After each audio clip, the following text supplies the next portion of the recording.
Pada tanggal 6 Agustus 1945, sebuah bom atom dijatuhkan di atas kota Hiroshima, Jepang oleh Amerika Serikat yang mulai menurunkan moral semangat tentara Jepang di seluruh dunia. Sehari kemudian, Badan Penyelidik Usaha Persiapan Kemerdekaan Indonesia atau Dokuritsu Junbi Kosakai berganti nama menjadi Panitia Persiapan Kemerdekaan Indonesia atau disebut juga Dokuritsu Junbi Inkai dalam bahasa Jepang, untuk lebih menegaskan keinginan dan tujuan mencapainya kemerdekaan Indonesia. Pada tanggal 9 Agustus 1945, bom atom kedua dijatuhkan di atas Nagasaki sehingga menyebabkan Jepang menyerah kepada Amerika Serikat dan sekutunya. Momen ini pun dimanfaatkan oleh Indonesia untuk memproklamasikan kemerdekaan. Mari kita simak video jatuhnya bom atom di kota Hiroshima dan Nagasaki, Jepang.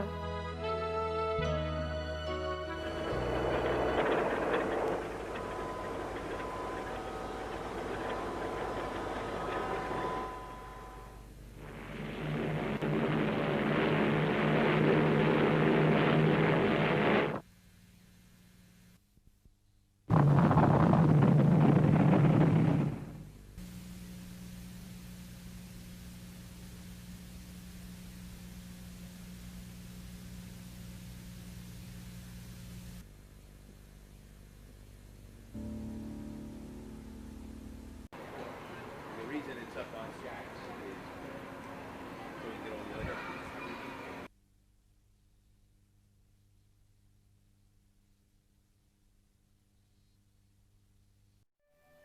Soekarno-Hatta selaku pimpinan PPKI dan Rajiman Wedyo Diningrat sebagai mantan ketua BPU PKI diterbangkan ke Dalat 250 km di sebelah timur Laut Saigon, Vietnam untuk bertemu Marsekal Terauchi. Mereka dikabarkan bahwa pasukan Jepang sedang diambang kekalahan dan akan memberikan kemerdekaan kepada Indonesia. Sementara itu, di Indonesia pada tanggal 10 Agustus 1945, Sultan Syahrir telah mendengar berita lewat radio bahwa Jepang telah menyerah kepada sekutu. Para pejuang bawah tanah bersiap-siap memproklamasikan kemerdekaan Republik Indonesia dan menolak bentuk kemerdekaan yang diberikan sebagai hadiah Jepang. Pada tanggal 12 Agustus 1945, Jepang melalui Marsekal Terauchi di Dalat, Vietnam, mengatakan kepada Soekarno, Hatta, dan Rajiman bahwa pemerintah Jepang akan segera memberikan kemerdekaan kepada Indonesia dan proklamasi kemerdekaan dapat dilaksanakan dalam beberapa hari berdasarkan tim PPKI. Meskipun demikian, Jepang menginginkan kemerdekaan Indonesia pada tanggal 24 Agustus 1945. 2 hari kemudian, saat Soekarno, Hatta, dan Rajiman kembali ke tanah air dari Dalat, Sultan Syahrir mendesak agar Soekarno segera memproklamasikan kemerdekaan karena menganggap hasil pertemuan di Dalat sebagai tipu muslihat Jepang. Karena Jepang telah menyerah kepada sekutu dan demi menghindari perpecahan dalam kubu nasionalis antara yang anti dan pro-Jepang. Hatta menceritakan kepada Syahrir tentang hasil pertemuan di Dalat. Soekarno belum yakin bahwa Jepang memang telah menyerah dan proklamasi kemerdekaan Republik Indonesia saat itu dapat menimbulkan pertumpahan darah yang besar dan dapat berakibat fatal jika para pejuang Indonesia belum siap. Soekarno mengingatkan Hatta bahwa Syahrir tidak berhak memproklamasikan kemerdekaan karena itu adalah hak PPKI.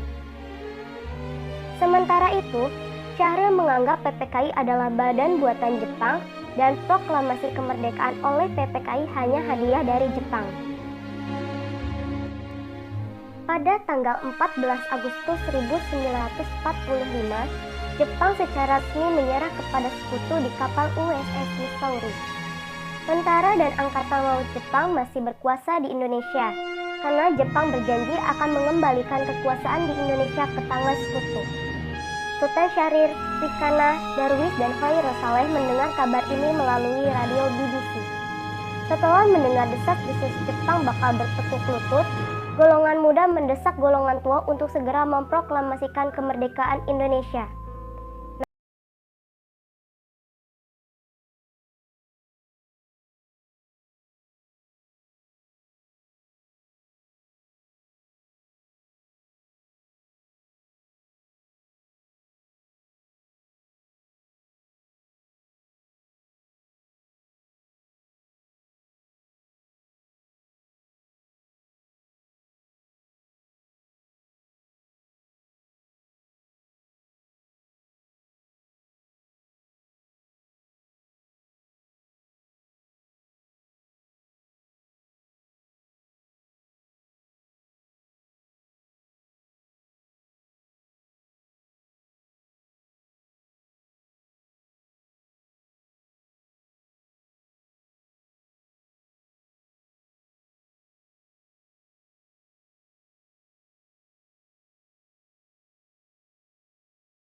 tidak tahu telah terjadi peristiwa Rengas Dengklok.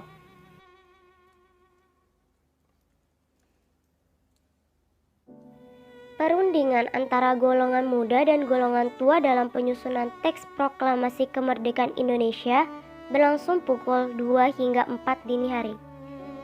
Teks proklamasi ditulis di ruang makan Laksamana Tadashi Maeda. Para penyusun teks proklamasi itu adalah Insinyur Soekarno, Dr. Andes Mohatta, dan Mr. Ahmad Subarjo. Soekarno mengusulkan agar yang menandatangani teks proklamasi itu adalah Insinyur Soekarno dan Mohatta. Teks proklamasi Indonesia itu diketik oleh Sayuti Melik. Pagi harinya, 17 Agustus 1945 di kediaman Soekarno, Jalan Pegangsaan Timur 56, telah hadir antara lain Suwirjo, Wilopo, Gava Prigodinggo, Tabrani, dan Trimurti. Acara dimulai pada pukul 10 dengan pembacaan proklamasi oleh Soekarno dan disambung pidato singkat tanpa teks. Kemudian, bendera merah putih yang telah dijahit oleh Ibu Fatmawati dikibarkan, disusul dengan sambut oleh Suwirjo, Wakil Wali Kota Jakarta saat itu, dan Muwardi, pimpinan Barisan Pelopor. Simaklah video teks proklamasi kemerdekaan Republik Indonesia yang dibacakan oleh Insinyur Soekarno. Proklamasi. Kami, bangsa Indonesia, dengan ini menyatakan kemerdekaan Indonesia. Hal-hal yang mengenai pemindahan kekuasaan dan lain-lain diselenggarakan dengan cara saksama dan dalam tempo yang sesingkat-singkatnya. Jakarta, 17 Agustus 1945, atas nama bangsa Indonesia, Soekarno, Hatta. Dilanjutkan dengan video pidato yang dibacakan oleh Insinyur Soekarno. Segala jalan harus dilalui. Kalau kata-kata saja tidak dapat menyehatkan jiwa yang keblinger, apa boleh buat? Suruhlah senjata berbicara satu bahasa yang lebih kuat lagi.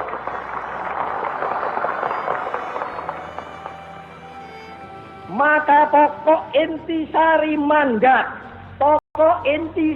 mandat yang saya terima dari MPRS ialah membangun bangsa, nation building, dari kemerosotan zaman kolonial untuk dijadikan satu bangsa yang berjiwa, yang dapat dan mampu menghadapi semua tantangan.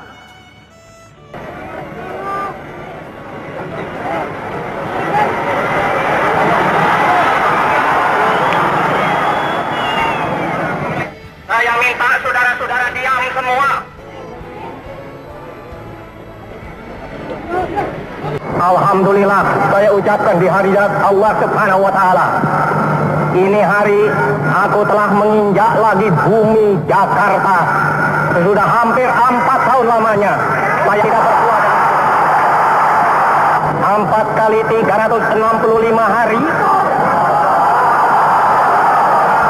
saya berpisah dengan rakyat Jakarta. Laksana rasanya seperti berpisah 40 tahun, saudara-saudara. Padahal angkatan perang tidak boleh ikut-ikut politik, tidak boleh diombang-ambingkan oleh sesuatu politik. Angkatan perang harus berjiwa, ya berjiwa, hati-hati berjiwa, berkobar-kobar berjiwa, tapi tidak boleh. Pada tanggal 18 Agustus 1945, Panitia Persiapan Kemerdekaan Indonesia mengambil keputusan mengesahkan dan menetapkan Undang-Undang Dasar sebagai Dasar Negara Republik Indonesia yang selanjutnya dikenal sebagai Undang-Undang 1945. Setelah itu, Soekarno dan Muhammad Hatta terpilih atas usul dari Otto Iskandar-Dinata dan persetujuan dari PPKI sebagai Presiden dan Wakil Presiden Republik Indonesia yang pertama.